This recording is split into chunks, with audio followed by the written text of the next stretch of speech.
I think when the players really take over, then you're going to see the possibility of us making a run. So when the players really take over, I'm not talking about usurping power from coaches. I'm talking about we take over, we take ownership of what we're putting on the field. Now, some of that might be in the plan. So some of that might be, hey, I really want to do this, offense, defense, teams, whatever it might be. But the other part is taking ownership of your daily habits and your routines. Just because we're a young team, we can't just write that off as, oh, they're figuring it out. The rookies are figuring this thing out, and they're going to go through their rookie wall and blah, blah, blah, bullshit. We need everybody on the same page to make the plays that are possible.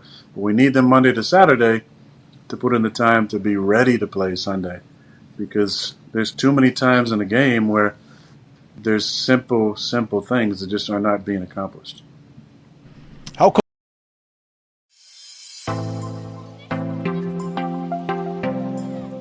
안녕하세요. 투버스터 NFL 팟캐스트입니다. 이번 에피소드는 7주차 경기 리액션입니다. 그럼 시작하겠습니다.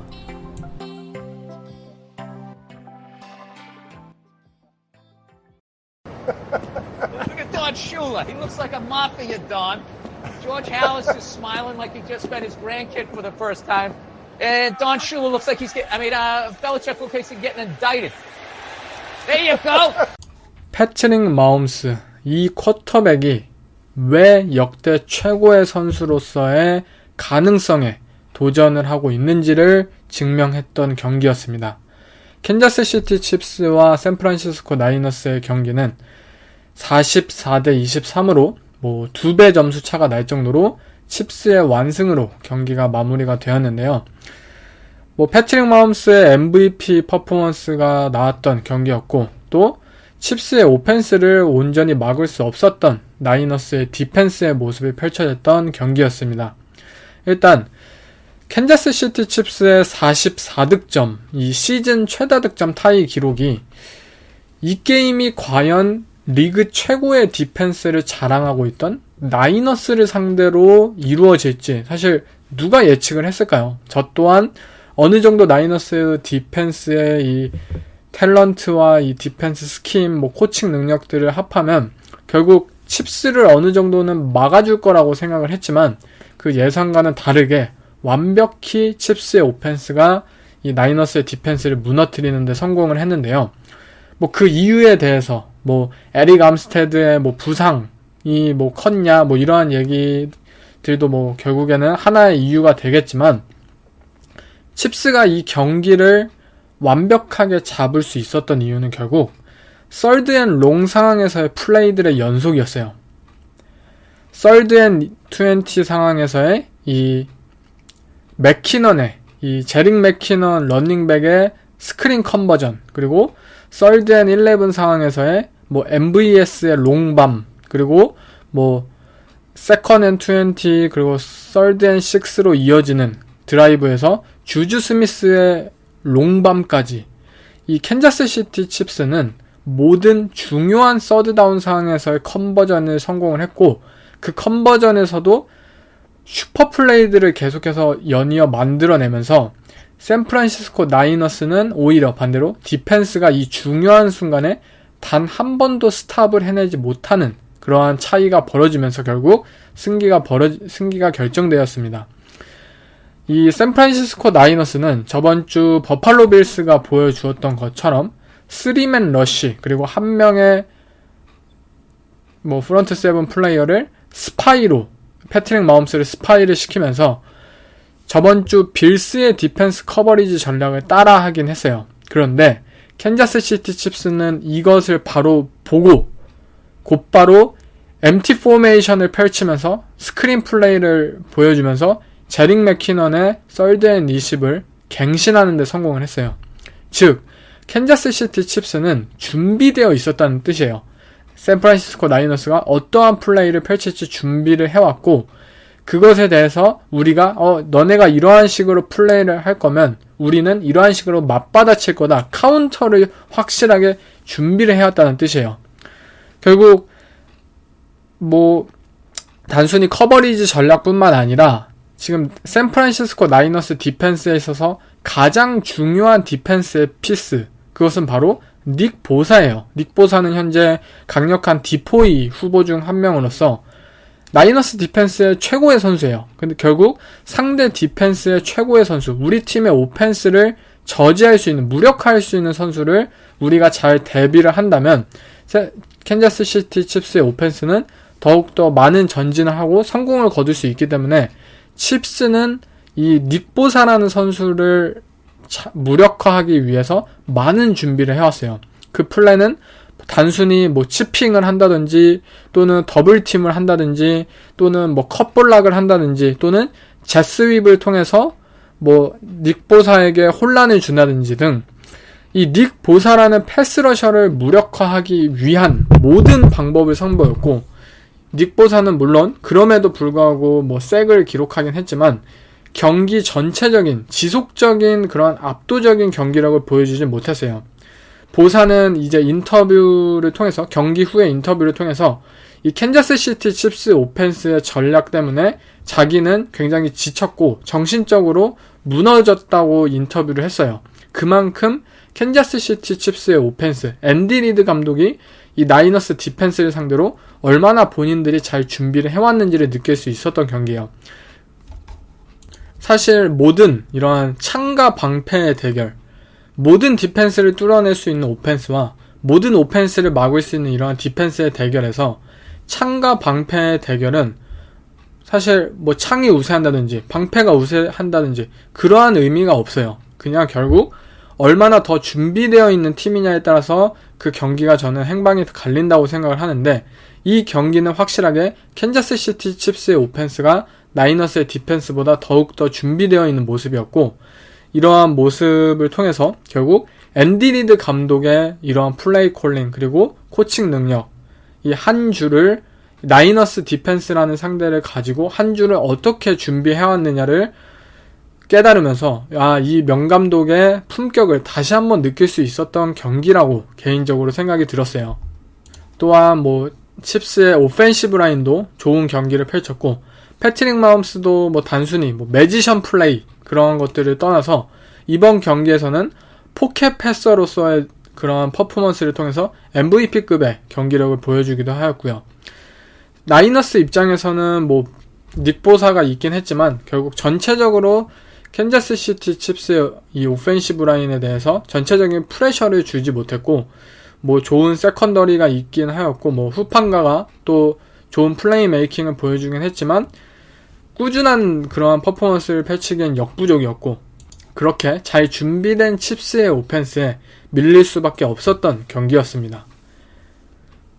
또 이 나이너스의 오펜스 입장에서는 역시 이 크리스찬 맥카프리라는 선수가 합류하였고, 이에 따라서 뭐 다양한 퍼스널 기용 같은 것들을 통해서 새로운 모습을 보여주기는 했지만, 아직은 이 크리스찬 맥카프리가 뭐 합류한 지 단 일주일도 되지 않았던 경기였던 만큼 맥카프리를 이 중점적인 역할로 세우기보다는 뭐 다른 뭐 아이육이나 그리고 뭐 다른 디보 사뮤엘이나 이러한 선수가 아직도 중점적인 역할을 선보였고, 좀 더 이 팀의 오펜스는 좀 더 시간이 필요할 것 같아요. 좀 더 맥카프리도 이 팀의 오펜스에 있어서 점점점 더 익숙해져야 하는 것이 필요했고, 이 쿼터백과의 합을 맞추어야 할 시간이 좀 더 필요하지 않을까 싶습니다. 사실 나이너스의 오펜스도 뭐 때때로 좋은 장면을 보이기는 했지만, 이렇게 캔자스 시티 칩스나 뭐 버팔로 빌스나 이 하이파워 오펜스를 상대할 때 중요한 것은 결국 턴오버를 저지르지 않는 것이에요. 캔자스 시티 칩스의 오펜스가 4연속 터치다운을 기록할 때 이 샌프란시스코 나이너스는 지미 갈라폴로가 뭐 이들의 오펜스는 이 세이프티라는 큰 턴오버를 저질렀어요. 세이프티. 전반전 레드존 인터셉션 장면도 마찬가지인데, 이 전후반 계속해서 턴오버가 발생을 했죠. 상대의 오펜스가 무조건 7점을 얻는 상황에서 단 한 번이라도 턴오버를 통해서 상대에게 공을 넘겨준다면 이거는 14점의 플레이예요.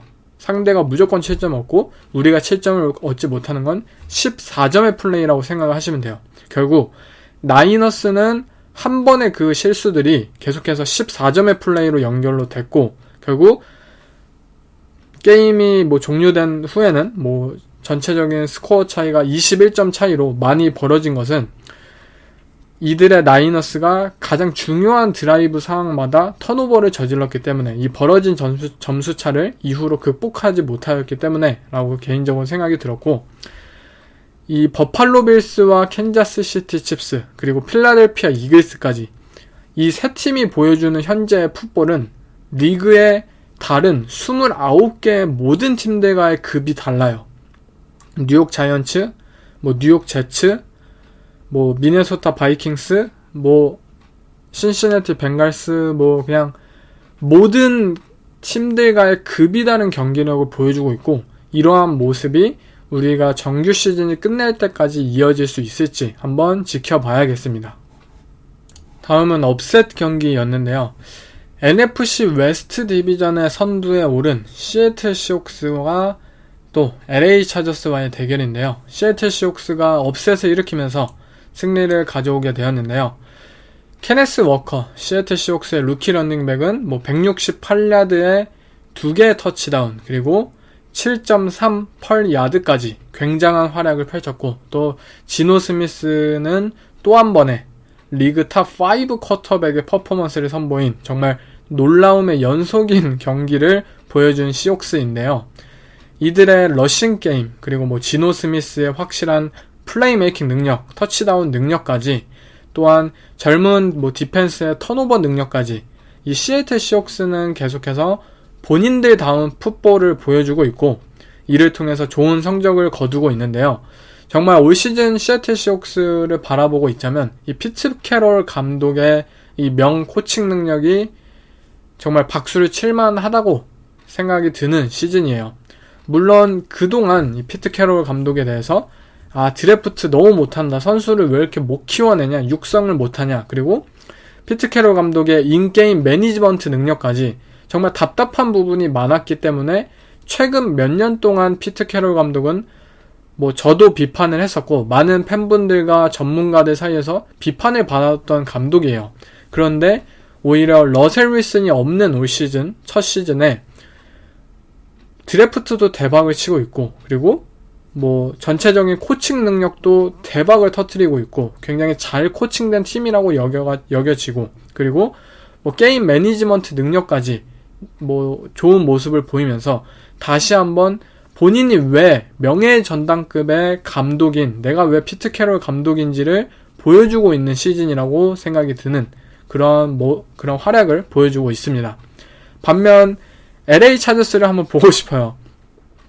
디펜스 뭐 지니어스, 디펜스 천재라고 불렸던 이 브랜든 스테일리 감독의 디펜스는 올해도 리그 최악의 러싱 디펜스, 그리고 리그 최악의 디펜스를 보여주고 있어요. 케네스 워커에게 168야드, 7.38야드를 내준 이들의 러싱 디펜스는 뭐 클리오 맥, 제이시 잭슨, 뭐 세바스찬 조셉데이, 카일 벤노이, FA에서 어떠한 슈퍼스타들을 데리고 오든 LA 차저스의 디펜스는 변함이 없어요.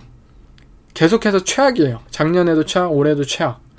이쯤이면은 우리는 이 LA 차저스의 디펜스의 문제는 단순히 탤런트의 문제가 아니라 코칭의 문제인 것을 이제는 인정해야 하지 않을까. 그리고 LA 차저스 또한 그것을 스스로 이제 자각해야 될 시간이지 않을까 개인적으로 생각이 듭니다. 오펜스 또한 마찬가지예요. 계속해서 옵션 베이스의 오펜스 스킴. 오케이, 뭐 슬런 리시버 옵션 라우트 타고, 뭐 스팅 라우트 타고, 뭐 초이스 라우트 타고, 뭐 아웃사이드 리시버, 계속해서 옵션 베이스의 오펜스 스킴을 사용하면서 잘 짜여진 스킴이라기보다는 선수들에 의존하는 그런 오펜스 스킴을 계속해서 LA 차저스는 고집을 하고 있어요. 오케이, 저스틴 허버트가 옳지 않은 디시전을 하지 않길 빌어야 되고, 리시버가 그 상대 플레이어를, 수비수를 잘 따돌려야 하는 그런 오펜스 컨셉이 계속해서 요구가 되고, 단순히 오펜스의 스킴을 통해서 선수들이 수혜를 입는 것이 아닌 본인들의 능력을 통해서 결과물이 창출되는 그러한 오펜스 컨셉들을 LA 차저스는 고집을 하고 있어요. 올 시즌 저스틴 허버트라는 쿼터백은 패싱 시도가 리그에서 308개로 1등이에요. 그리고 뭐 패스를 완성시킨 숫자도 203개로 맷 라이언과 함께 1등이고요. 거기에 더해서 게임당 패스 시도 횟수까지 44개로 1등이에요. 그렇지만 저스틴 허버트의 올 시즌 패싱 시도당 야드는 6.5로 리그 25등이에요. 이 말이 의미하는 것은 무엇이냐? 현재 LA 차저스의 오펜스는 저스틴 허버트라는 쿼터백에게 너무나도 큰 부담과 그런 과도한 역할을 강요하고 있지만 저스틴 허버트의 강점을 이끌어낼 수 있는 어깨를 활용하는 오펜스를 보여주지 못하고 있다는 뜻이에요. 대부분이 숏패스, 옵션 베이스의 컨셉으로 이루어졌기 때문에 저스틴 허버트는 리그에서 가장 강력한 어깨를 가진 쿼터백인데 이들의 어깨를 잘 활용하지 못하는데 또 러싱 게임은 잘 되지 않으니까, 그리고 계속해서 뭐 리드를 당한다든지 게임 매니지먼트 능력이 부족하기 때문에 저스틴 허버트에게 더욱더 패싱을 강요하게 되는 상황이에요. 즉 좋지 않은 현재 시애틀 시옥스와 비교하자면 굉장히 실패한 코칭 시즌을 보여주고 있는 LA 차저스이고, 지금의 LA 차저스가 더욱더 발전하기 위해서는 분명 디펜스에 있어서의 점검은 무조건 필요한 것도 사실이고, 오펜스에서의 점검도 저는 다 무조건 수반이 되어야 한다고 생각이 들어요. 이 선수의 어깨를 활용하지 않는 것은 굉장한 낭비예요. 패싱당 야드가 25등밖에 되지 않는다는 점은 말도 안 된다는 뜻이죠. 결국 물론 그런 핑계에 대해서 키넌 알렌이 부상이었다, 리시버가 별로 없다, 제럴드 에버렛밖에 없다, 그건 본인들 잘못이에요. 그 돈을 디펜스에게 많이 투자하였지만 디펜스는 실패했고, 그 돈을 오펜스에 잘 투자하지 않았고, 오프시즌에 설계를 잘 하지 못했던 LA 차저스 본인들의 잘못입니다. 이번에는 본인들을 다시 한번 뒤돌아보고 남아있는 시즌을 위해서 정말 많은 것을 수정하고 변화해야 하는 그런 필요성을 느낀 경기였습니다. 다음은 이제 바이윅을 가지고 돌아왔고 결국 대승을 거둔 라스베가스 레이더스의 경기입니다. 레이더스는 휴스턴 텍산스를 상대로 또 전반전에는 두 팀이 비등비등하게 갔지만 결국 4쿼터에 접어들면서 이 두 팀 간의 탤런트와 그리고 집중력의 차이가 벌어지면서 레이더스가 커버승을 해내는 모습을 보여주었는데요. 일단 조시 제이콥스의 활약을 말을 안 할 수가 없죠. 이 조시 제이콥스 러닝백, 레이더스의 러닝백은 올 시즌 레이더스의 오펜스에 있어서 가장 뛰어난 선수라고 모두들 생각을 하고 있을 거예요. 디반테 아담스, 데런 월러, 그리고 헌터 램프로우, 이렇게 리시버들의 정말 올 시즌 활약이 기대가 되었던 레이더스는 리시버들의 활약은 조금 지지부진하고 오히려 1라운더 런닝백으로서 작년까지 아쉬운 모습을 보임으로써 5년차 옵션을 실행하지 않았던 이 런닝백인 조시 제이콥스는 FA 로이드를 제대로 맞았어요.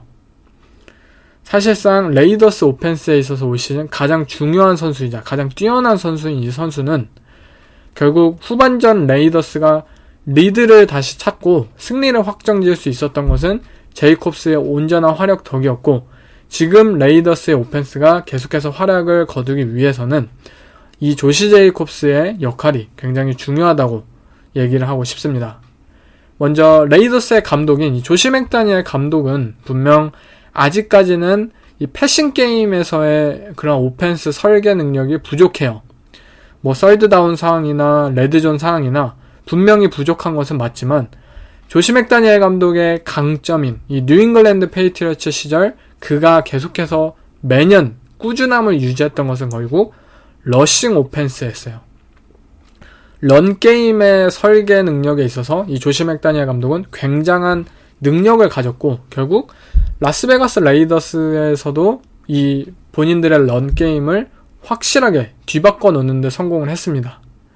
또한 레이더스의 디펜스는 썰드 앤 원 상황을 잘 막으면서 클러치 상황에서의 경기력이 텍산스보다 굉장히 좋았고, 휴스턴 텍산스도 분명 준수하게 플레이들을 성공시키면서 리드를 하기도 했지만 4쿼터가 접어들면서 이들은 이 레이더스보다 더욱더 뛰어난 시츄에이셔널 풋볼을 하기에는 부족한 팀이었기 때문에 뭐 부족한 탤런트, 그리고 경험, 그리고 플레이콜 능력까지 4쿼터의 차이가 이러한 경기의 결과를 만들어냈고, 레이더스는 분명히 기분 좋은 승리를 거둔 상황이고, 제 생각에는 레이더스가 이렇게 순풍을 타기 시작하면서 결국 러싱 오펜스, 조시 제이콥스의 활약이 밑바탕이 되어주면서 뭐 디반테 아담스나 데런 월러도 부상에서 회복을 돌아오면서 때맞춰서 이들의 패싱 오펜스가 살아나기만 시작한다면 저는 어느 정도 이 레이더스의 순항이 기대가 되는 상황이에요.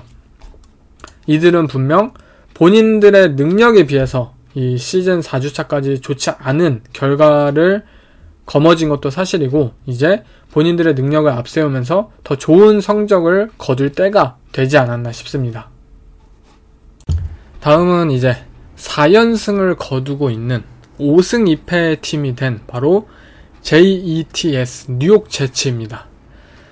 분명 힘들게 이겼어요. 이번 경기도 덴버 브론코스를 상대로. 그리고 뭐 잭 윌슨은 아직도 경기력이 나아가지를 못하고 있죠. 발전이 없어요, 이 선수는. 거기 더군다나 뭐 주전 루키 런닝백인 뭐 브리스 홀은 시즌 아웃이 되었고, 또 베라 터커 또 시즌 아웃이 되었고, 이 뉴욕 제츠의 현재 선전에 있어서 이 많은 선수들의 부상과 그리고 잭 윌슨의 아직까지의 발전 없는 모습들은 분명 우려될 만합니다. 하지만 어쨌든 중요한 것은 이기고 있다는 사실이에요. 뉴욕 제츠가 이기고 있어요.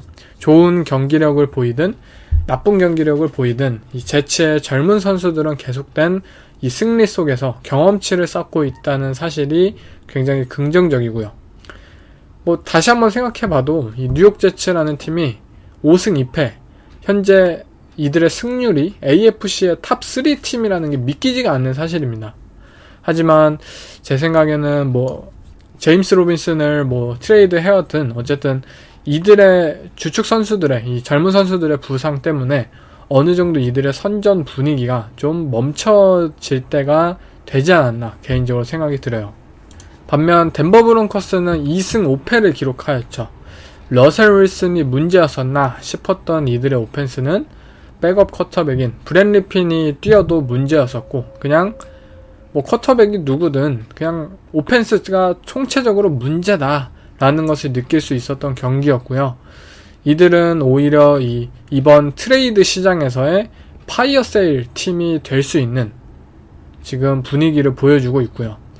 굳이 지금의 모습을 이어가더라도 뭐 발전할 부분이 굉장히 적고, 또 선수들의 불만이 쌓이기만 할 것이 예상되니까 어쩌면 셀러의 팀으로 전환을 할 수 있는 그런 덴버 브론코스의 모습인데요.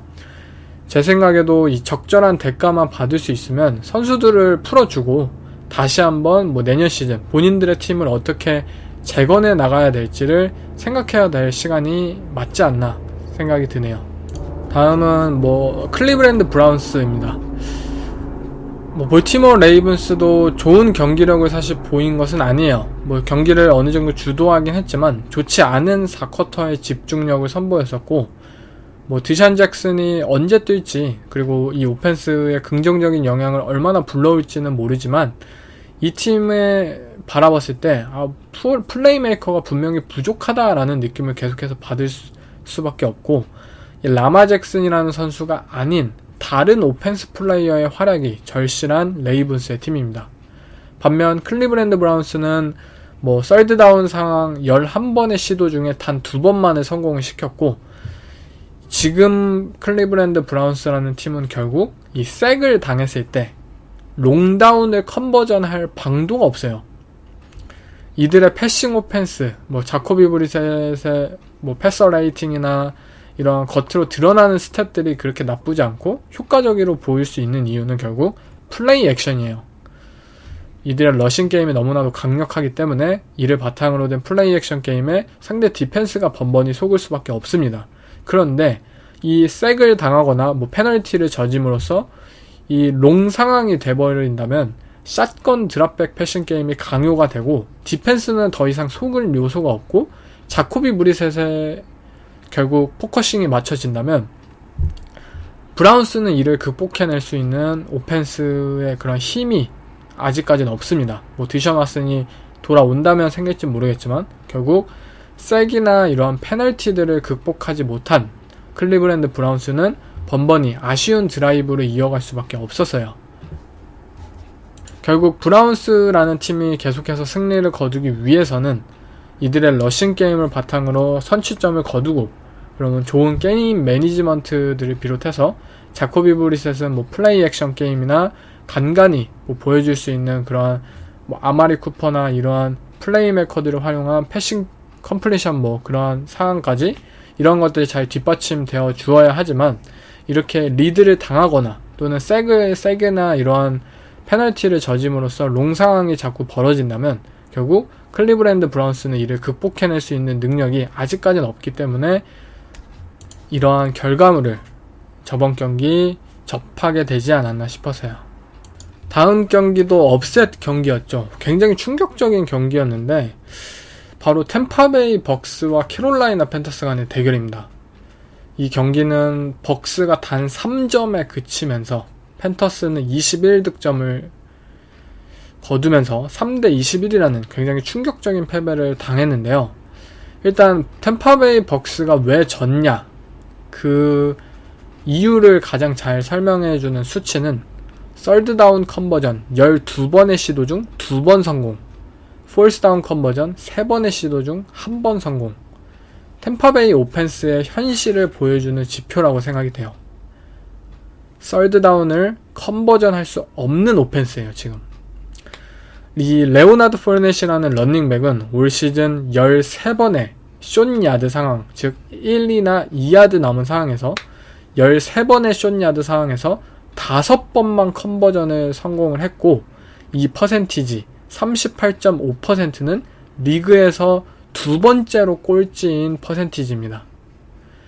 즉 템파베이 벅스라는 팀은 현재 뭐 썰드다운이든 이 폴스다운이든 뭐 숏야드 상황이든 인치 싸움에서 상대를 이길 수 없는 팀이고 이것이 결국 지속적인 드라이브를 낳지 못하는 이유이며 이들이 결국 레드존이나 또는 썰드다운 상황에서 득점을 얻어내지 못하는 이유예요. 오펜시브 라인의 문제, 인테리어 오펜시브 라인의 문제, 이번 경기에서도 뭐 이번에는 뭐 레프트 태클이 뭐 브라이언 번스에게 큰 색을 허용하는 등 문제가 있었죠. 오라인의 문제, 그리고 런 게임의 부진 등 템파베이 벅스는 본인들이 새롭게 이길 수 있는 방법을 찾아내야만 하지만 뭐 이것이 브루스 아리안스 감독의 부재 때문인지 모르겠어요. 작년까지는 그래도 잘 좋은 모습을 이어갔지만 아직 그 방법을 찾지 못하고 있는 게 가장 큰 문제이고, 한 가지 이 팀에게 있어서 그나마 더 아쉬운 거는 그냥 전체적으로 팀이 노쇠화가 되었고 뭐 부상자도 많아서 올 시즌은 안 될 시즌이다 라고 포기하면 마음이 편한데 벅스가 그게 안 되는 게 톰 브래디가 아직까지도 건재하기 때문에 더욱더 아쉬운 것 같아요. 톰 브래디의 패스들을 이날 여러분들도 살펴봤겠지만 어깨가 아직도 녹슬지가 않았어요. 정말 타이트한 윈도우를 퍼펙트하게 이렇게 메이킹 시킬 수 있는 어깨를 아직도 보여주고 있고, 첫 플레이 75야드짜리 터치다운 플레이 마이크 에반스가 그 패스를 드랍하지만 않았더라면 뭐 그러한 굉장히 긍정적인 요소가 아직도 템파베이 벅스에게는 남아있기 때문에 언제든지 뭐 45살이든 뭐든 정확한 패스, 딥패스를 날릴 수 있는 톰 브래디가 있는 한 이 팀에게 있어서 아직 포기를 하는 것은 굉장히 아깝지 않나 싶어요. 제 개인적으로는. 결국 템파베이 벅스는 어쨌든 톰 브래디라는 쿼터백이 건재하고 마이크 에반스가 뭐 드랍만 하지 않는다면 어쨌든 좋은 리시버이고 탑 레드존 리시버이고 또 크리스 가딘도 정말 다양한 역할을 해줄 수 있는 해결사의 리시버이기 때문에 좀 더 벅스에게 필요한 것은 이들의 오펜스 플레이 컨셉들을 다시 한번 되잡거나 또는 새로운 피의 수혈이지 않을까 싶어요. 결국 이들이 썰드다운 컨버전을 해내지 못하고 뭐 숏 야드 상황에서 컨버전을 계속해서 해내지 못하는 이유는 저는 이들의 오펜스에 어느 정도 탤런트적인 한계이지 않을까 생각이 들어요. 톰 브레디라는 이 쿼터백이 이 벅스에 오기 전, 뭐 지난 20년간 이 페이트리어츠에 뛰면서 우리에게 보여주었던 것은 썰드다운 상황에서 톰 브레디라는 선수가 가장 신뢰하는 것은 바로 타이트 엔드, 뭐 그롱크가 되거나 뭐 타이트 엔드, 그리고 작은 슬롯 리시버. 콜 비즐리를 템파베이가 영입을 하긴 했지만 단 한 경기만의 은퇴를 선언했었죠. 그리고 슬롯 리시버, 그리고 또는 런닝백이 돼요. 패스 캐칭 런닝백. 그런데 레오나드 포르넷은 패스 캐칭이 안 되죠. 그는 그냥 파워백인데 그 파워백의 장점까지 지금 사라진 상황이고, 또 다른 제임스 로빈슨이 사실 뉴욕 제츠로 갔을 때 저는 개인적으로 벅스가 이 선수를 영입하면 어땠을까 라는 아쉬움이 계속해서 있었어요. 그리고 뭐 다른 슬롯 리시버, 뛰어나진 않더라도 이 베테랑의 슬롯 리시버로서 톰 브레디의 패스와 톰 브레디의 의도를 정확하게 판단할 수 있는 그러한 슬롯 리시버, 그리고 타이트 엔드, 뭐 건강함으로써 어느 정도의 뭐 평균 수준의 인라인 블락킹 능력을 보유함으로써 캐칭 능력을 보유한 뭐 베테랑 타이트 엔드, 이러한 선수들을 얼른 벅스가 찾아서 이 톰 브레디에게 안겨만 준다면 저는 벅스의 오펜스가 그래도 지금보다는 훨씬 발전할 수 있는 가능성이 남아있다고 생각이 들어요. 물론 오펜시브 라인의 문제는 당장에 해결할 수 없는 것은 사실이지만 브레디가 뭐 공을 빨리 던진다든지 아니면 뭐 스크린 게임이나 다른 숏패싱 컨셉들을 통해서 어느 정도 오라인의 부담을 덜어준다든지 이러한 것들을 당연히 톰 브레디가 해줄 수 있거든요. 그렇기 때문에 이러한 오펜시브 라인의 부담을 덜어주기 위해서는 그러한 컨셉들을 잘 활용하기 위해서 다른 리시버들의 존재, 다른 플레이메이커들의 존재가 필요하지 않을까 싶고, 벅스가 이번 트레이드 데드라인 마감 전까지 저는 공격적인 그러한 영입을 한번 기대해볼 만하지 않을까 개인적으로 생각이 듭니다. 다음은 완벽하게 부활한 신시내티 벵갈스입니다. 벵갈스는 애틀랜타 팔콘스를 상대로 17대 35라는 조버로우가 481 패싱야드 및 3개의 터치다운을 기록하면서 이들의 하이파워 오펜스를 어느 정도 되찾는 모습을 보여주었는데요. 일단 이 신시내티 벵갈스라는 팀을 이 경기 첫 번째 플레이를 보시면은 MT 포메이션을 시작을 해요. 두 번째 플레이는 2x2 스프레드 오펜스 포메이션을 시작을 하고요. 계속해서 본인들의 뭐 스프레드 오펜스처럼 본인들이 작년까지 보여주었던 슈퍼볼까지 진출할 수 있었던 그러한 오펜스를 보여주고 있어요. 뭐 오펜시브 라인이 좋든 안 좋든 우리 오펜시브 라인 안 좋아? 오케이, 우리 MT 포메이션으로 너네 디펜스 무력화할 거야. 선보이고, 오케이, 너네 좀 템포를 못 쫓아오는 것 같은데 그러면 뭐 필드를 넓게 벌리고 스프레드 포메이션으로 계속해서 패싱, 어택. 신시내티 벵갈스는 이제서야 본인들의 모습을 되찾는 느낌이에요. 이들의 오펜시브 라인이 뭐 온전히 어쨌든 탤런트 자체는 좋은 구성이었지만 결국 뭐 커뮤니케이션 문제의 실패나 선수들의 폼 저하 때문에 시즌 초에 굉장히 큰 고전을 겪은 것이잖아요. 근데 물론 이 부분에 있어서 아직도 확실하게 나아졌느냐라고 확신을 할 수는 없지만 이 신시내티 벵갈스가 보여주고 있는 오펜스의 색깔은 시즌 초와는 달라요. 제가 저번 주에 언급했듯이 이들의 언더센터 비율이 굉장히 줄어들고 샷건 비율이 뭐 저번 주에는 거의 99%였을 정도로 뭐 이번 경기에도 굉장히 많은 샷건 베이스 오펜스를 선보였는데 그동안 본인들에게 맞지 않았던 언더센터 오펜스 기반의 뭐 플레이 액션이나 또는 뭐 모션을 활용하거나 뭐 타이 스플릿을 굉장히 많이 활용하거나 이러한 오펜스, 뭐 션 맥베이나 카일 셰난이나 맷 라플라 감독이 펼치던 본인의 절친인 감독들이 펼치던 오펜스를 따라하던 이 잭 테일러 감독은 드디어 이거 집어치워, 우리한텐 맞지 않는 옷이었어 라는 것을 깨닫고 본인들의 색깔을 다시 한번 보여주고 있어요. 오케이, 우리는 그냥 우리가 하던 거 하자, 조버로우를 믿고 우리들의 패싱 어택을 보여주자 라는 지금 기조로 돌아간 느낌이고, 이것이 결국 애틀랜타 팔콘스라는 뭐 좋지 않은 디펜스를 가진 팀을 상대로 좀 좋은 퍼포먼스가 터져 나온 느낌이에요. 뭐 타일러 보이드도 155야드에 1개의 터치다운, 자말 체이스는 뭐 130야드에 2개의 터치다운, 뭐 티 히긴스도 93 리시빙 야드를 기록하면서 이제야 이들의 강점이었던 조버로우라는 선수의 그 활약이 두드러지고, 이들의 11 퍼스널에서의 가장 큰 강점 3명의 리시빙진이 정말 막강한 선수들이었는데 이제서야 이들의 활약이 돋보이기 시작한 느낌이에요. 또한 신시내티 벵갈스의 그 디펜스는 굉장히 좋은 모습을 보여주고 있고요. 뭐 디펜스 DVOA 랭킹에선 전체 6등, 그리고 EPA 랭킹에선 전체 5등에 들 정도로 벵갈스의 디펜스는 올 시즌 그 작년 시즌 플레이오프에서 보여주었던 그런 무게감을 올 시즌도 이어가는 모습을 보여주고 있기 때문에 이들의 오펜스가 이 정도의 기세를 잘 타고 전진을 할 수 있다면, 이 정도의 폼을 유지할 수 있다면 저는 벵갈스의 선전이 굉장히 기대가 돼요. 이들에게 우리가 오프 시즌에 기대했던 그러한 경기력들이 이제야 나올 수 있는 환경이 마련되지 않았나 싶습니다.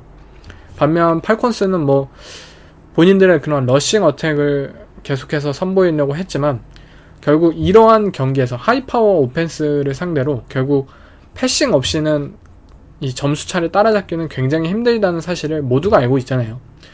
그리고 마커스 마리오타라는 선수는 많은 패싱 기회 속에서는 뭐 턴오버를 저지르기도 하고 그렇게 능력 있는 선수는 아닌 것을 우리도 다 알기 때문에 뭐 13번의 패스 시도에서 뭐 8번만 성공시키면서 전체 패싱 야드가 124야드, 이 124야드를 기록한 반면에 뭐 조버로우는 480야드를 기록했기 때문에 이 갭은 당연히 채울 수가 없었고, 이 벵갈스의 그런 고득점을 따라갈 수 없었던 팔콘스였기 때문에 경기는 벵갈스가 완벽하게 마무리를 하지 않았나 싶습니다.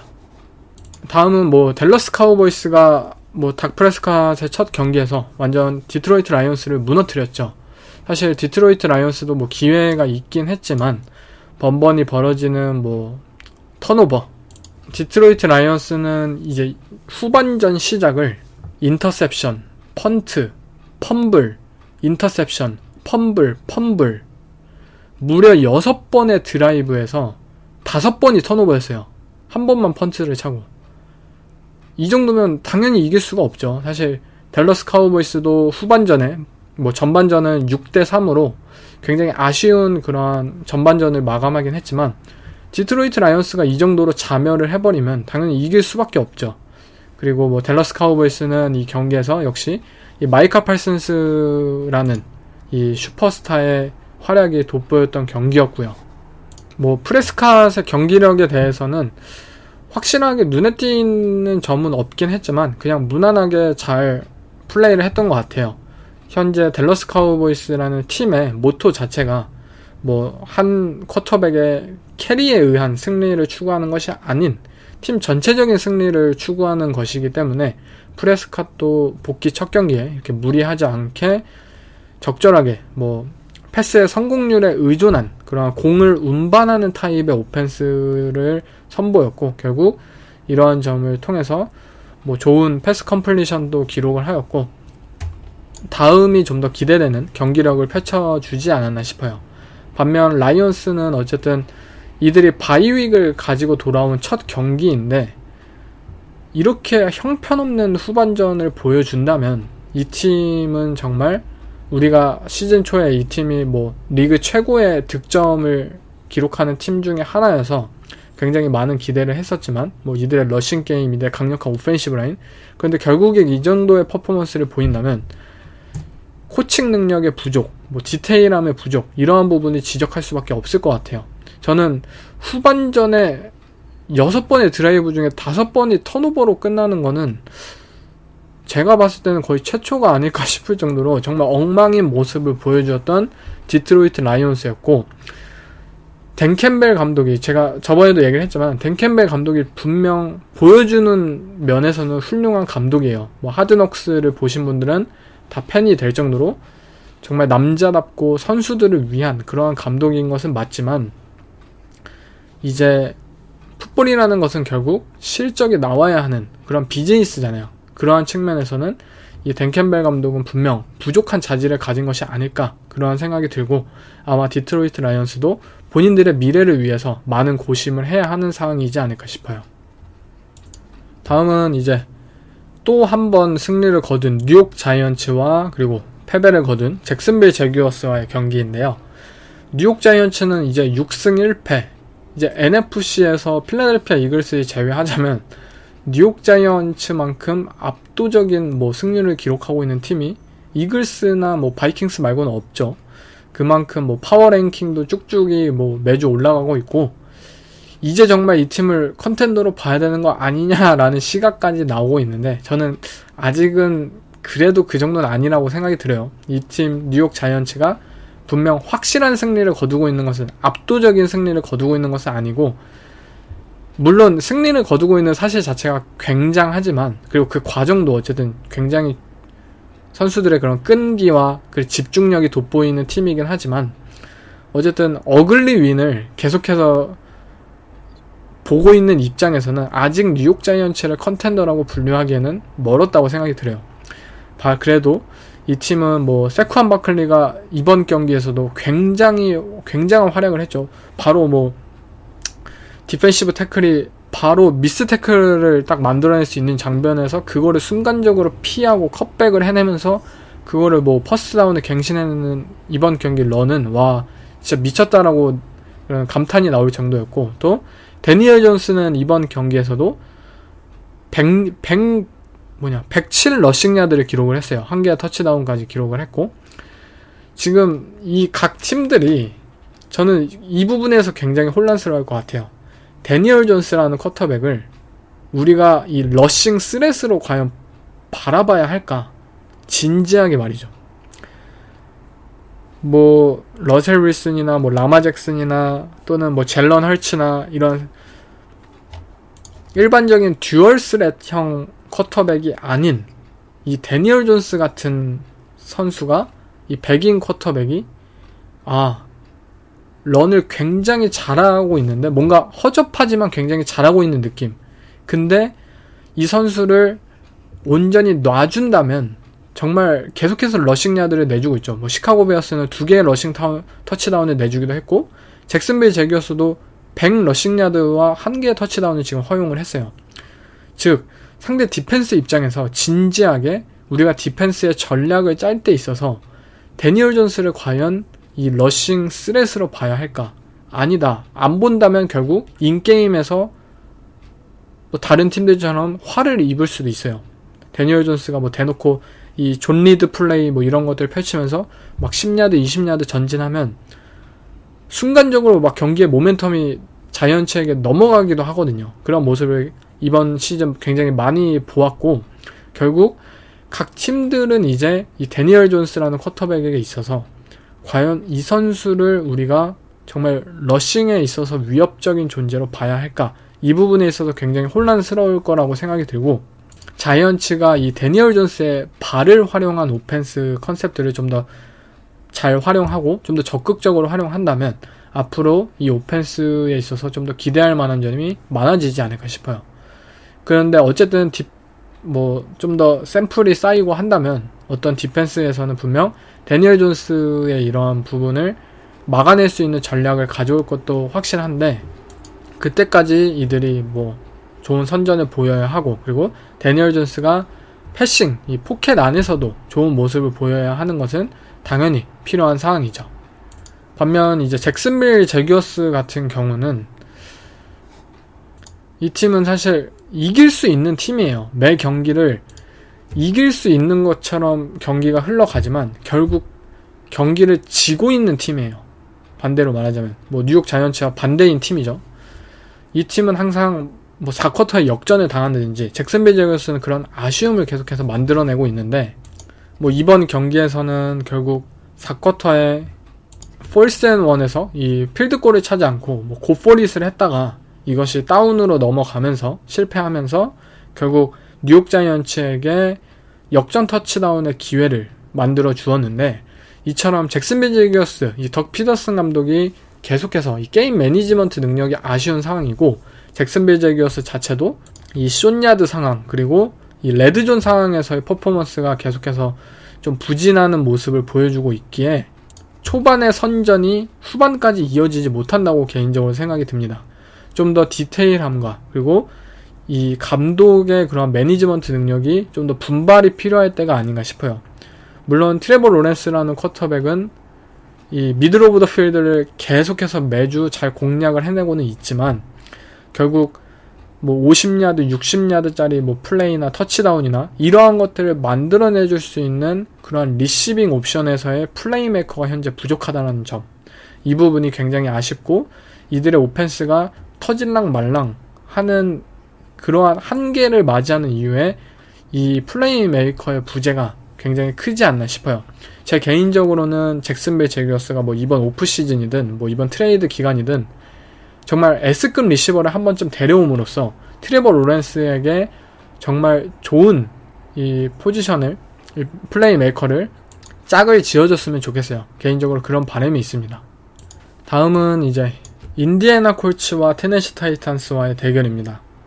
테네시 타이탄스는 역시 이 마이크 브레이블 감독이 바이윅 이후 커리어 전승을 이어가는 경기였고, 사실 뭐 라이언 테너힐은 뭐 132 패싱 야드를 기록했을 정도로 뭐 좋지 않았고, 그냥 테네시 타이탄스의 오펜스는 그냥 형편없어요. 진짜 형편없어요.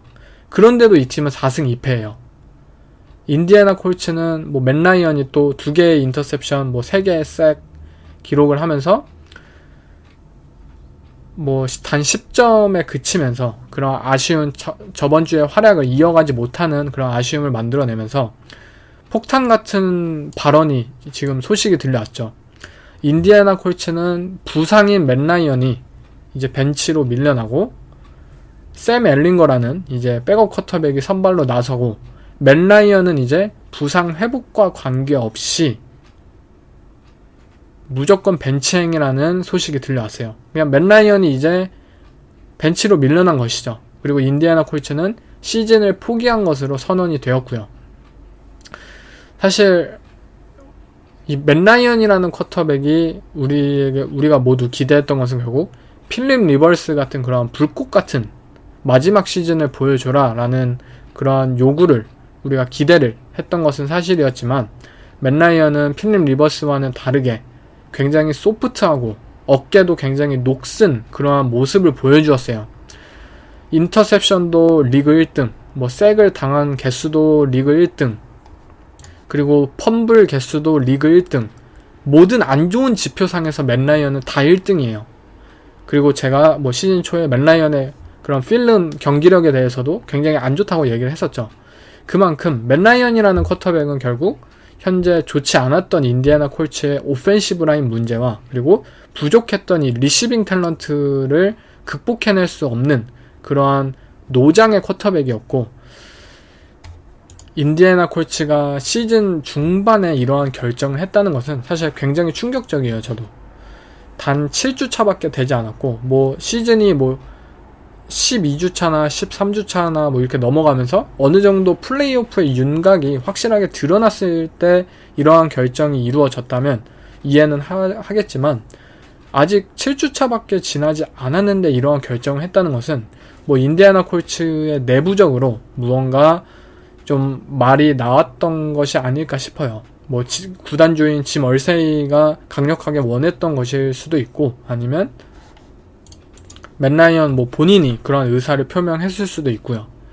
결국 인디애나 콜츠라는 구단이 이 앤드류 럭이라는 쿼터백의 갑작스러운 은퇴 이후 지금 계속해서 이어지는 이 쿼터백 잔혹사의 역사는 올 시즌도 이어가게 되었습니다. 이처럼 인디애나 콜츠는 결국 저번 팟캐스트에서도 언급을 했지만, 결국 보수적인 구단 운용, 새로운 쿼터백, 뭐 루키 쿼터백을 길러내지 않고 이 베테랑 쿼터백에 의존한 이런 보수적이고 안정적인 움직임만을 추구해야 했던 이들의 구단 운용, 결국 아무리 뭐 존경을 받고 좋은 팀을 만들어냈더라도 최근에 이러한 결과들의 모습은 결국 실망스러울 수밖에 없고, 이 결과에 대해서 뭐 크리스 볼라드 GM이나 이 프랭크 라이크 감독 2명 중에 1명 또는 뭐 둘 다가 되어 있을 수도 있고요. 결국 책임을 지게 되는 수순이지 않을까 싶어요.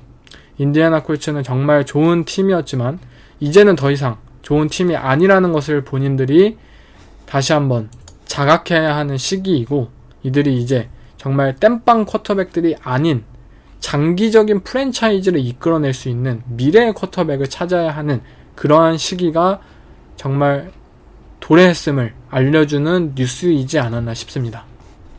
뭐 이 경기에서도 테네시 타이탄스는 결과적으로 단 하나의 오펜스 터치다운을 만들어내지 못했죠. 뭐 디펜스 터치다운, 그리고 필드골 뭐 이렇게 기록하면서 나머지는 다 펀트, 아쉬운 오펜스의 모습을 선보였지만, 전에도 언급했듯이 테네시 타이탄스, 이 마이크 브레이블이라는 감독은 정말 좋지 않은 경기력에도 불구하고 게임 매니지먼트 능력이 너무나도 출중하기 때문에 팀을 승리로 이끌어낼 수 있는 감독이에요. 그런 능력을 가졌고, 선수들도 그 득점을 이뤄낼 수 있는 그 순간만큼은 집중력을 발휘하고 이 디테일한 부분에서 상대에게 있어서 우위에 점할 수 있는 그런 코칭을 받아온 선수들이기 때문에 뭐 인디애나 콜츠를 상대로 결국 좋은 승리를 거두지 않았나 싶습니다.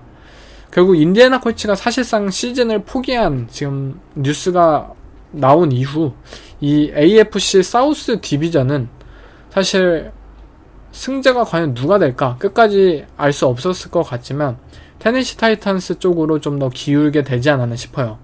잭슨빌 제기어스도 다크호스 후보이긴 하지만 제기어스의 지금 모습을 보면 그래도 올 시즌 이들이 이 플레이오프 경쟁을 하기에는, 디비전 우승 경쟁을 하기에는 아직 부족한 팀이라는 것을 최근 몇 주 느끼게 되었고, 결국 테네시 타이탄스가 꾸역꾸역 뭐 디비전 승리 같은 것들을 정립하면서 약팀들을 상대로 승을 정립하면서 결국 디비전 우승에 가까운 모습을 보이게 되지 않을까 싶어요. 사실 저는 타이탄스가 성적만 잘 안 나왔으면은 이제 라이언 테너이를 버리고 벤치로 두고 이제 말링 윌리스를 선발로 내세울 만큼의 그러한 환경 자체는 마련되지 않았나 싶어요. 그런데 어쨌든 디비전 라이벌들이 너무나도 상태가 안 좋은 팀들이 많고, 또 어쨌든 승리를 거두고는 있으니까 뭐 당분간은 이 말릭 윌리스라는 선수를 보는 것을 좀 더 기대하기에는 아직 시간이 필요하지 않을까 싶습니다. 이제 이번 경기, 다음 경기는 이제 썬데이 나잇 풋볼 경기였죠. 피츠버그 스틸러스와 마이애미 돌핀스와의 대결이었는데, 사실 이 경기가 왜 썬데이 나잇 풋볼로 정해졌을까 굉장히 의문이 많았던 경기였는데, 뭐 실제 나왔던 경기력 자체도 굉장히 별로였죠. 뭐 케니 피켓은 3개의 인터셉션을 만들어냈고, 투아의 경우에는 복귀 이후 첫 경기였는데 무려 5개의 인터셉션을 던질 뻔했어요. 사실상 4개의 인터셉션을 피츠버그 스틸러스의 디펜스 선수들이 정말 드랍을 했어요. 4번이나 드랍을 했을 정도로 말도 안 되는 그런 집중력을 보였던 피츠버그의 디펜스였고, 투아의 지금 현재의 모습은 굉장히 좋지가 않아요. 물론 부상 첫 복귀 경기라는 점을 감안해야 하는 것은 사실이지만, 단순히 이 마이애미 돌핀스라는 팀에 있어서 타이릭 힐과 젤런 와들이라는 이 리시버를 제외하자면 과연 뭐가 남을까라는 의문을 가지게 했던 경기였어요. 타이릭 힐과 젤런 와들이라는 리시버는 너무나도 빠르고 너무나도 민첩하여서 정말 어떠한 오펜스에 가져다 놔도 정말 그냥 오픈 찬스를 매번 만들어낼 수 있는 리시버들이에요. 세퍼레이션을 정말 뭐 10야드, 20야드를 벌릴 수 있는 매번 그런 모습을 보여주는 선수이고, 사실상 패스들을 메이킹하는 것들도 봤을 때 와, 타이리키 이렇게 오픈 찬스라고? 젤런 워드 이렇게 오픈 찬스라고? 감탄할 정도로 쿼터백이 아닌 이 리시버들에게 있어서 감탄을 하게 되는 이 팀입니다. 이 마이애미 돌핀스는. 결국 투아라는 선수가 이번 경기 뭐 4개의 인터셉션을 안 던진 것이 용할 정도로, 그리고 마이애미 돌핀스가 이 피츠버그 스틸러스를 상대로 업셋을 당하지 않은 게 신기할 정도의 경기력을 보여주었고, 마이애미 돌핀스는 그리고 이 3쿼터 시작 때 10대 16이라는 점수 차에서 이 마이크 맥다니엘스 감독의 이 폴스 앤 3에서 곧포릿을 한 것은 굉장히 이해가 가지 않는 플레이 콜이었죠. 만약에 필드골을 쳤어도 9점 차였어요. 9점 차라는 것은 즉 2 포지션 차이였고요. 그런데 9점 차로 무난히 이어갈 수 있는 상황에서 이들은 곧포릿을 했어요. 그것도 폴스 앤 3 상황에서 뭐 폴스 앤 1이나 폴스 앤 인치 상황도 아닌 폴스 앤 3 상황에서 곧포릿을 시도했다가 이것이 결국 실패로 돌아갔고 피츠버그 스틸러스에게 역전 터치다운의 기회를 주기도 했어요. 물론 피츠버그 스틸러스의 오펜스는 형편이 없었기 때문에 마이애미 돌핀스가 이 점수차를 잘 유지할 수는 있긴 했지만 어쨌든 이러한 게임 매니지먼트 부분은 굉장히 우려될 수밖에 없어요. 이 브랜든 스테인리 감독, LA 차저스의 브랜든 스테인리 감독이 경기를 계속해서 망치는 것처럼 이 마이크 맥다니엘스 감독도 아날리틱에 있어서 굉장히 뛰어나고 굉장히 지지하는 감독들 중에 한 명으로 유명한데 이건 아날리틱이 아니에요. 그냥 경기를 망치는 거지. 아마 마이애미 돌핀스도 그리고 맥다니엘 감독도 본인의 이러한 플레이콜을 다시 한번 복귀해보고 정말 승리를 지킬 수 있는 방법의 게임 매니지먼트를 해야 할 필요성을 느꼈던 경기였습니다. We got to fix that. And whatever that is, I think, guys who are making too many mistakes shouldn't be playing. We got to start cutting some reps. And maybe guys who aren't playing,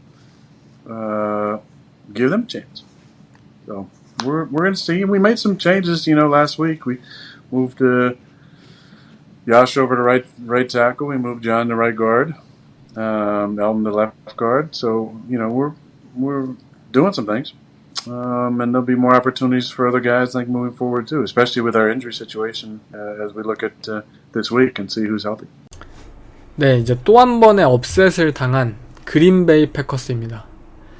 이 워싱턴 커맨더스는 주전 쿼터백인 칼슨 웬츠가 부상으로 아웃이었고 이제 테일러 하이니키가 이제 선발로 나선 경기였는데 하이니키가 선발로 나서자마자 이 그린베이 패커스라는 이 팀을 잡는 데 성공을 했어요.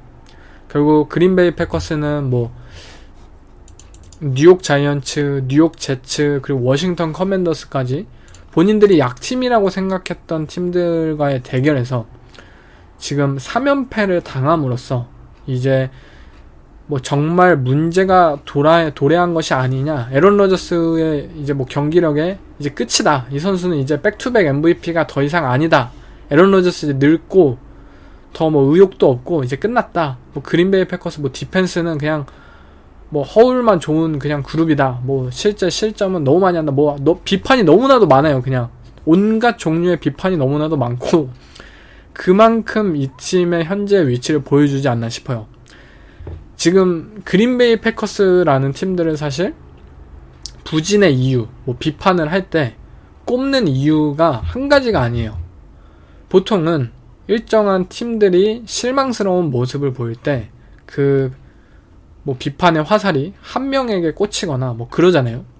이게 문제다, 뭐 이게 제일 심각하다, 이런 이유를 찾게 되는데 그린베이 패커스는 너무나도 다 달라요. 어떤 팬들은 오펜시브 라인이 정말 문제다, 매주 로테이팅하고 에런 로저스 잘 지켜주지 못하고 지금 이게 뭐 부상자도 많고 이게 말이 되냐, 이러한 사람들도 있고, 리시빙 옵션이 너무 없다, 뭐 디반테 아담스 떠나고서 데뷔를 왜 이렇게 못했냐, 이 루키 리시버들로 이게 될 것 같았냐, 뭐 이렇게 비판하는, 리시버진을 비판하는 사람도 있고, 또 뭐 디펜스 뭐 투자를 그렇게 많이 했는데 1라운더들이 그렇게 많은데 왜 이렇게 결과물이 안 좋냐, 이번 뭐 드래프트에서 1라운더 뽑은 그 2명의 루키들은 뭐 하고 있냐, 뭐 디펜스 뭐 조 베리 코치 뭐 이렇게 왜 이렇게 플레이 콜링이 왜 이렇게 후지냐, 뭐 디펜스를 비판하는 측면도 있고, 또는 에런 로저스가 이제 의욕이 없다, 에런 로저스 오픈 찬스 너무 많이 놓친다, 에런 로저스 더 이상 리더가 아니다,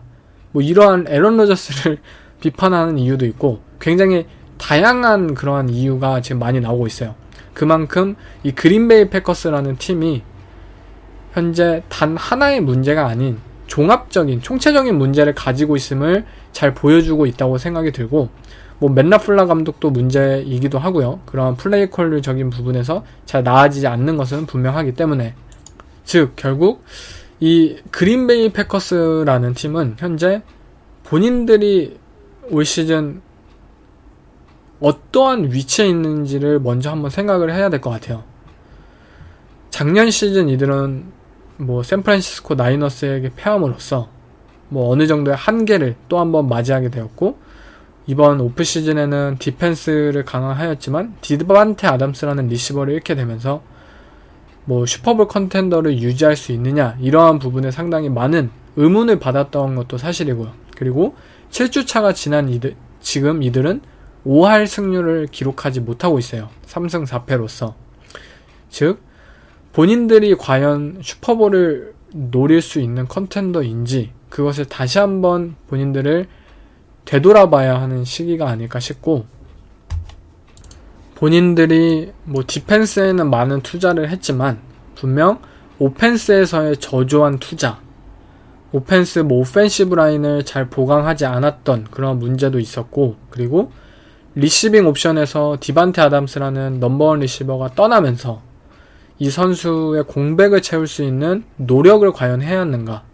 캔자스 시티 칩스의 경우에는 타이리 킬이라는 넘버원 리시버를 보내주기는 했지만 결국 트래비스 켈시라는 새로운 넘버원 리시버 타겟이 마홈스에게 아직 남아있었고, 또한 뭐 주주 스미스 슈스터나 MVS나 이러한 베테랑 리시버들을 그 FA로 영입을 하면서 어쨌든 패트릭 마홈스와 앤드리드 감독의 오펜스 하에서 본인들의 오펜스를 이해할 수 있는, 신뢰할 수 있는 베테랑 리시버들을 영입하는데 성공을 했고, 이 부분이 결국 올 시즌 결과물들을 통해서 잘 드러나고 있어요. 좋은 쪽으로.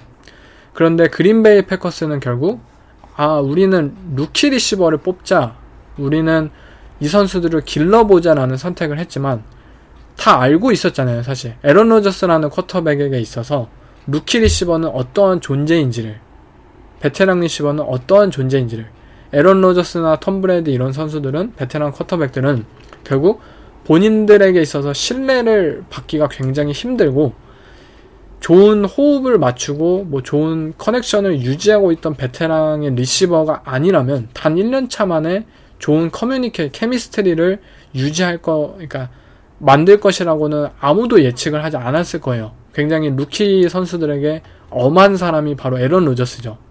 이러한 부분을 간과한 프론트의 문제가 가장 크지 않나 싶고, 에런 로저스가 아직까지는 뭐 런더 테이블, 뭐 릴렉스 이러한 본인의 그러한 시그니처 뭐 부진을 겪을 때마다 그런 나왔던 그런 발언들을 아직까지는 하고 있진 않은데, 제 개인적으로도 그린베이 패커스의 시즌이 과연 정규 시즌이 끝났을 때 이 팀이 어떠한 성적을 거두고 있을까 개인적으로 궁금한 시즌이고, 또 올 시즌 만약 정말 실패한 시즌으로 끝이 난다면 에런 로저스와 그린베이 패커스는 사실상 이제 결별을 할 마지막 시즌이지 않을까, 그런 마음이 듭니다.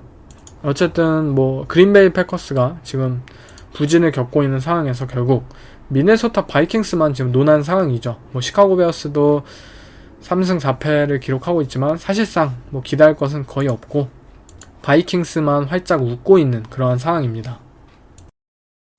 네, 이상 7주차 리뷰를 마쳐봤는데요. 지금 7주차까지 접어든 현재 제 생각에는 3개의 티어의 팀들이 있지 않나 싶어요.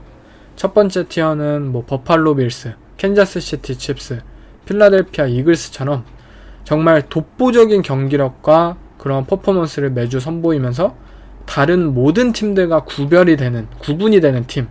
그리고 두 번째 티어는 바로 뭐 미네소타 바이킹스, 그리고 뉴욕 자이언츠, 뉴욕 제츠 이런 팀들처럼 예상외의 선전을 거두고 있는 팀, 시애틀 시옥스나, 그리고 마지막은 예상외로 못하는 팀들, 바로 그린베이 패커스, 뭐 템파베이 벅스, 뭐 LA 램스, LA 차저스, 뭐 인디애나 콜츠, 뭐 샌프란시스코 나이너스까지, 이렇게 세 종류의 팀들이 저는 있다고 생각이 드는데, 사실 아직 시즌의 절반도 마치지 않은 상황이에요. 팀들은 당연히 이 모습을 뒤집을 수 있는 시간은 아직 많이 남아있고, 정말 좋은 팀과 좋지 않은 팀이 구분되는 그 방법은 여기에 있다고 생각이 들어요. 본인들의 현재 환경을 과연 뒤집어낼 수 있느냐, 그 차이가 좋은 팀과 좋지 않은 팀을 구분한다고 제 개인적으로 생각이 들고요. 이제 모든 팀들이 어떻게 시즌을 마무리할지 한번 지켜봤으면 좋겠습니다. 네, 이번 에피소드는 여기서 마치겠습니다. 감사합니다.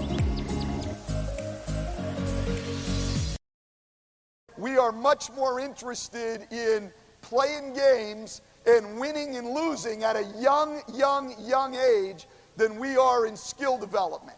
So I would say this to all of the youth coaches here, even more than the high school coaches, is you have to make a decision if you want to teach the kids that you're coaching how to play basketball, or if you just want to win games, because there's a big difference. I last spring coached both my 12-year-old daughter and my 9-year-old son for 2 months in a YMCA league and had a group of kids.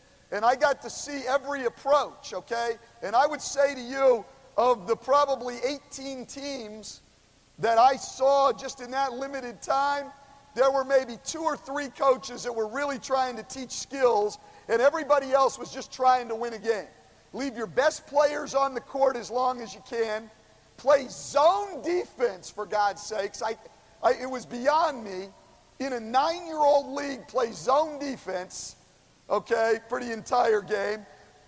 Obviously, don't ever let your biggest kids dribble the ball. Make sure they always give it to a guard who is usually your son, okay? And so they can run up the court. And then you wonder why at the high school level we got so many kids who can't play, and we never have a 6'5", 6'6", 6'8" kid who can dribble, pass, and shoot, because at the young age, you tell him to go stand under the basket and get the rebound and give it to somebody else. So the first thing I would say to you, you have a decision to make. Do you want to help build basketball players, or do you want to just tell everybody you won your youth league?